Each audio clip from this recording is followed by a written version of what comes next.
আমাদের তৃতীয় দিনের গন্তব্য ছিল বিশাখাপত্তনমের থোটলাকোন্ডা সি বিচ, বঙ্গোপসাগরের তীরে একটি শান্ত ও মনোরম সি বিচ, যা মূল শহর থেকে একটু দূরে আর ঋষিকোন্ডা সি বিচের বেশ কাছেই। এখানে হাজার বছরের পুরনো প্রাকৃতিক পাথরের ভূতাত্ত্বিক কাঠামো রয়েছে।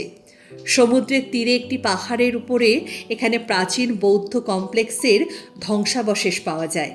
তবে ঋষিকোন্ডা বা রামকৃষ্ণ বিচের তুলনায় এখানে ভিড় অনেক কম, তাই ফাঁকায় ফাঁকায় আমরাও কিছু ছবি তুলে নিলাম। এরপর আমরা পৌঁছে গেলাম বিশেষ একটি আকর্ষণীয় স্থান TU-142 এয়ারক্রাফট মিউজিয়ামে, যেটা রামকৃষ্ণ বিচের একদম সামনে। এখানে ভারতীয় নৌবাহিনীর একটি যুদ্ধ বিমান আছে, যেটা পর্যটকদের জন্য মিউজিয়ামে রূপান্তর করা হয়েছে। ভেতরে যুদ্ধ বিমানের প্রযুক্তি, প্রোপেলার, ইঞ্জিন এবং বিভিন্ন যন্ত্রাংশ দেখতে পাওয়া যায়। সাধারণত সকাল 10টা থেকে বিকেল 5টা পর্যন্ত এটি খোলা থাকে।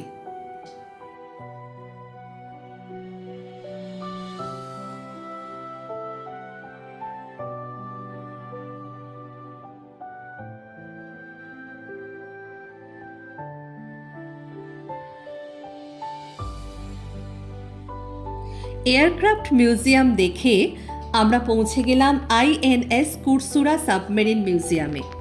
এটি এশিয়ার প্রথম এবং বিশ্বের দ্বিতীয় সাবমেরিন মিউজিয়াম।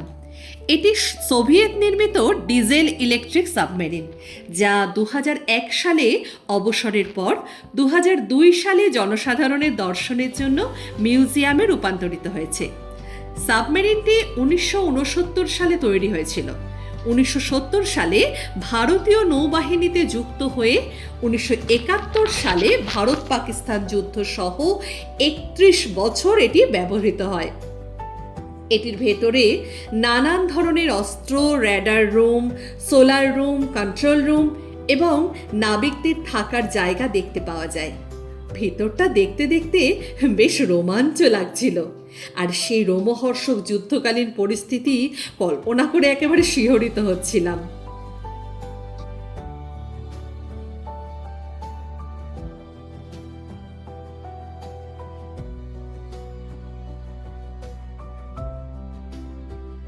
বেলা শেষে সমস্ত ক্লান্তি দূর করার জন্য পৌঁছে গেলাম সমুদ্রের কাছে। এই সি বিচটির খুব কাছে রামকৃষ্ণ মিশন থাকায় এটির নামকরণ হয় রামকৃষ্ণ বিচ। এই বেলাভূমিতে বেশ কিছুক্ষণ সময় কাটিয়ে টুকটাক খাওয়া দাওয়া করে হোটেলের উদ্দেশ্যে রওনা দিলাম। তারপরই এসে গেল ঘরে ফেরার পালা। মনের মণিকোঠায় এক রাশ ভালো লাগা নিয়ে বিদায় জানালাম ভাইজ্যাক শহরকে। স্মৃতির পাতায় স্বর্ণাক্ষরে লিখে রাখলাম আমাদের এই ছোট্ট ভ্রমণ কাহিনী, আর তা ভাগ করে নিলাম আপনাদের সাথে। ভালো থাকবেন সবাই। ধন্যবাদ।